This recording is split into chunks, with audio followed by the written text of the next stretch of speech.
Heaven on 11 by Elizabeth Barry.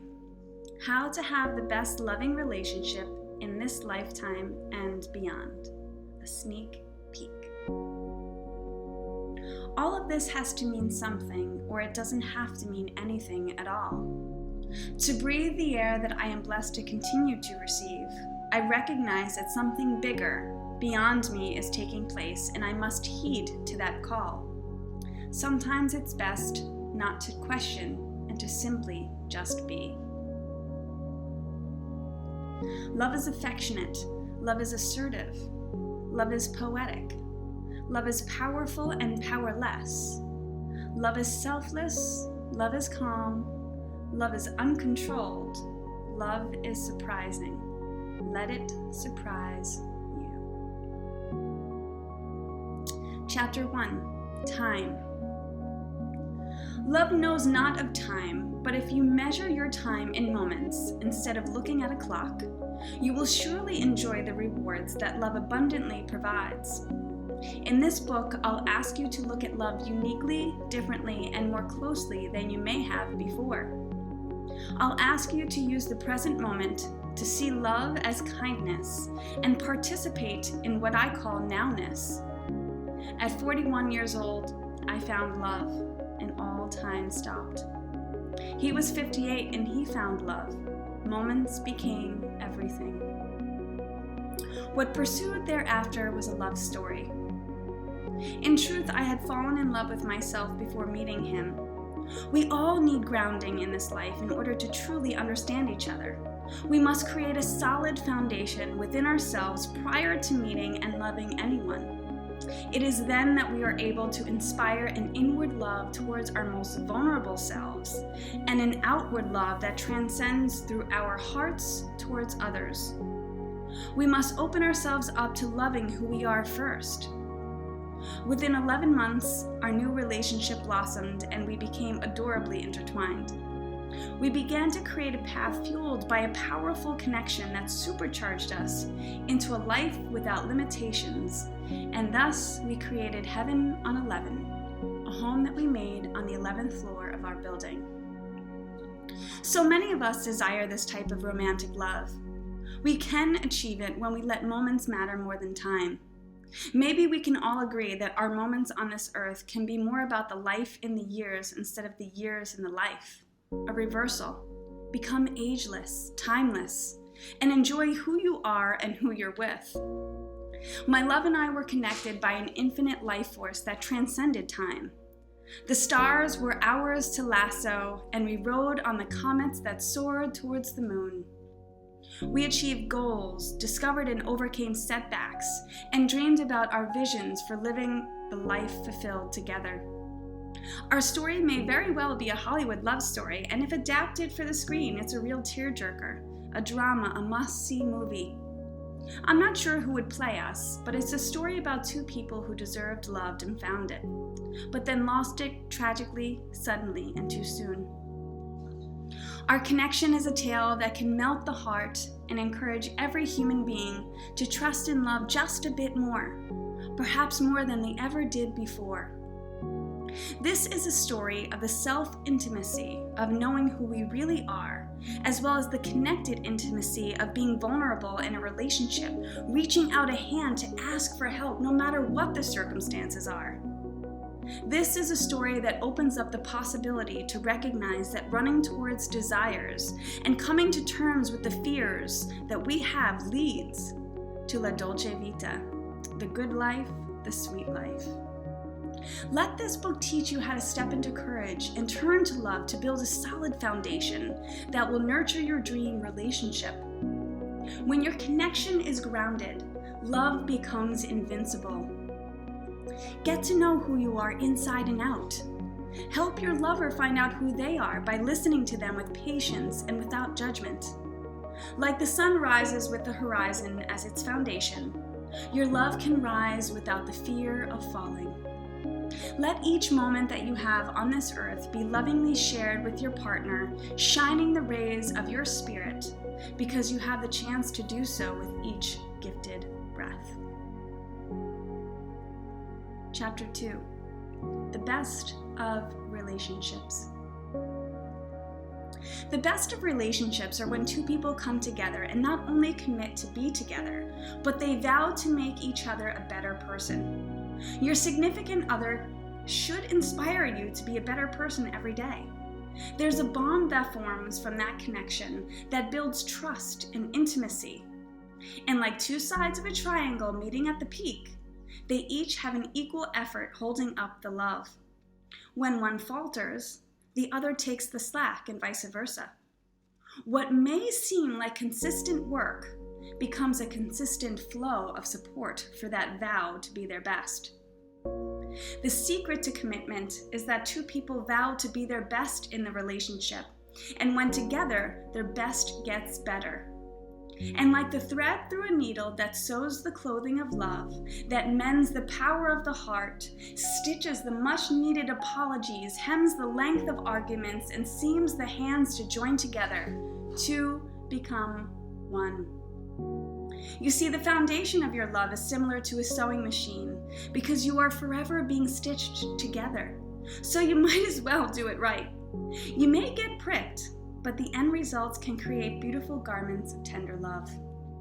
Say to yourself, I want to be the best lover I can be. I want to be a brave, loving woman to a man, man to a woman, woman to woman, man to man, a loyal friend, a sexy nighttime playmate, and an adventurous life partner. I want to be someone that my lover can look to in order to become a better person. I want my lover to be proud to have me in his or her arm, proud to say, she's mine. Aren't I lucky? He's mine. I'm the luckiest. Vow to be a wonderful partner and allow it all to take place naturally as you sew a solid foundation together.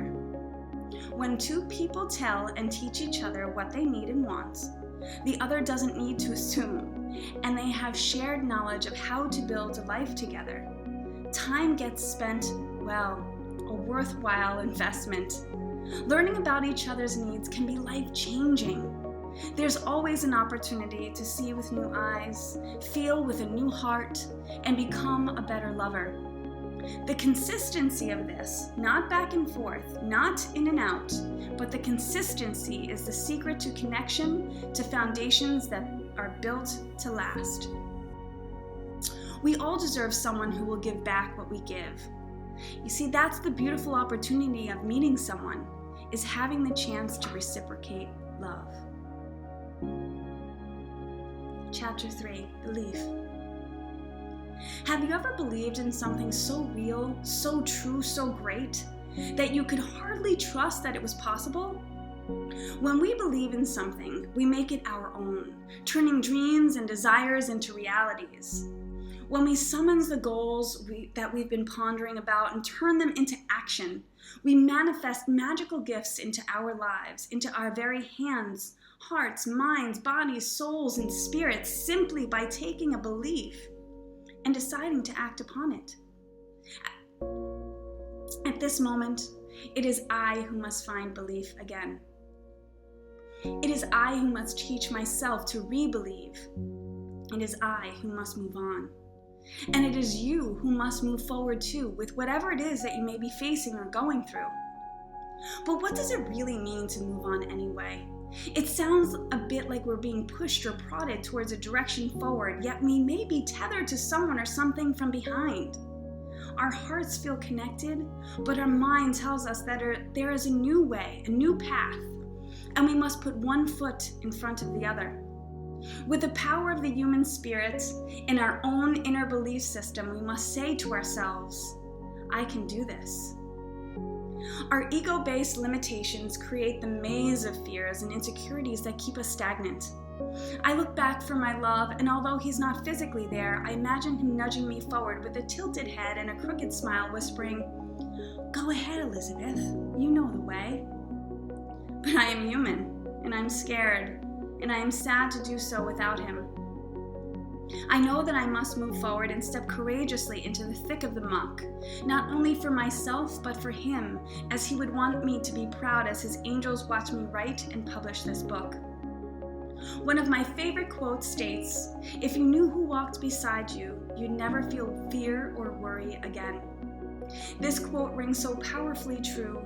It's all about belief in belief systems. As young children, we would play make-believe. We would dress up our dolls and maybe our cats if you had one. We would play house and teacher and make our little toys talk with one another. And then we grow up and we find worry and feel stress and have to remember to play make-believe again. Let's be childlike and overcome our fears by communicating with ourselves and others kindly, directly, and thoughtfully. Let's choose love as our foundation for believing, speaking, acting, and showing up as kind humans in this great big world. As an adult, these practices and belief systems can change your life. If you can learn to embrace your childlike innocence every single day, you can bring out the essence of greatness within you. The idea of time must be thought of differently now and forever, because it continuously shows up in our lives, but it waits for no one. So I'm asking you to consider the realm of nowness as a new word to see relationships in the moment. If you desire to believe in anything, believe in the miracle of the space within yourself and within the space that you carry and hold with someone else. It is the company you keep within that space on this very earth that matters. That's the miracle of life and love. And miracles do occur. I am one of them. I was tragically struck by a 62-foot speedboat while snorkeling hand in hand with the love of my life, who was also hit on January 3rd, 2020. The boat was speeding at an equivalent of 60 miles an hour, and I was a mere 94 pounds. The hull opened my skull, and I'm healing and miraculously recovering. My love succumbed to his injuries, and I watched his soul leave his body. Our lives were planned together. Everything we dreamed about left the earth that day. As I think about moving forward myself, I have stopped asking questions that I will never be able to answer. Belief is the only answer I need. From here on in, I vow to continue my purpose of writing. In this book, I'll ask you to look to yourself for love and to start looking into the eyes of your lover in unique ways. Begin to believe in and speak your truth here on earth, for it is a gift alongside of your breath. My name is Elizabeth Barry, and this is my story of true love. A story of spirituality, a tale of how, as humans on this earth, we can bring our wildest dreams to reality. Life gives us an opportunity to build the loving relationships that we desire, perhaps our very own heaven on 11, which we will get to understand more about in this book. As my love left this earth, I cried in disbelief, but I am forever proud of our connection and how we manifested love within each other before he passed. I'm going to inspire you to create true love in your relationships throughout these pages. We are all given chances and choices, but it is our decisiveness that creates action. If you're vulnerable enough to learn how to love smarter, your heart and your mind will yearn ever so much more to connect to yourself and others in the nowness. I call this type of connection kindness electricity, and I'm keeping my light on. Will you keep your light on with me?